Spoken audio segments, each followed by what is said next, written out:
Hockey related with the Leafs, but not playoffs. But it's more, I want to look at the big picture in total. So really, like, although the NHL declares that hockey is for everyone, the league has really lagged behind some other major North American pro sports when it comes to gender diversity in front offices. Hockey has really broken ground in some ways just this past January, where Kendall Coyne Schofield became the first woman to really participate in the NHL All-Star game weekend as the in the skills competition as the fastest skater.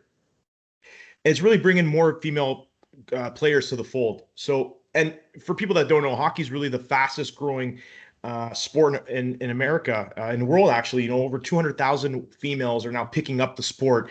But that growth really hasn't been reflected in the NHL's coaching ranks or player development roles. But just look at other leagues, for example. The NFL teams have hired 17 different women as interns or full-time coaches. 7 women have served in coaching or player development roles in the NBA. 3 women have worked as assistant GMs for MLB teams, but now we actually have the first female GM in the Miami Marlins.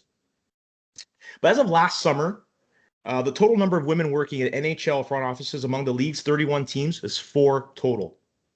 So fast forward to today, everyone's favorite organization, Toronto Maple Leafs, leading the charge, announced the promotion of Dr. Hayley Wickenheiser to Senior Director of Player Development, taking over for a very successful Scott Pellerin, a former NHL player who is really has a hand in bringing together a lot of the new development type of prospects for the Leafs.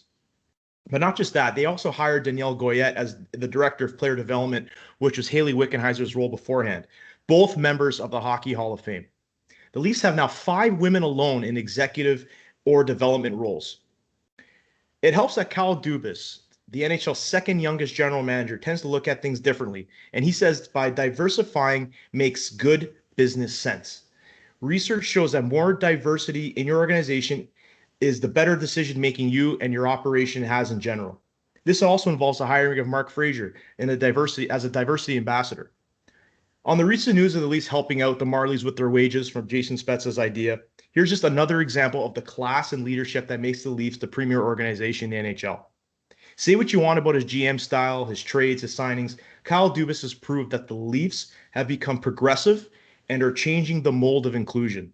As a Leaf fan, I'm proud of how the organization leads by example. As a parent of a daughter, that she can now aspire, I can tell her to aspire for greatness in a male-dominated sport and really changing the stigmas of success.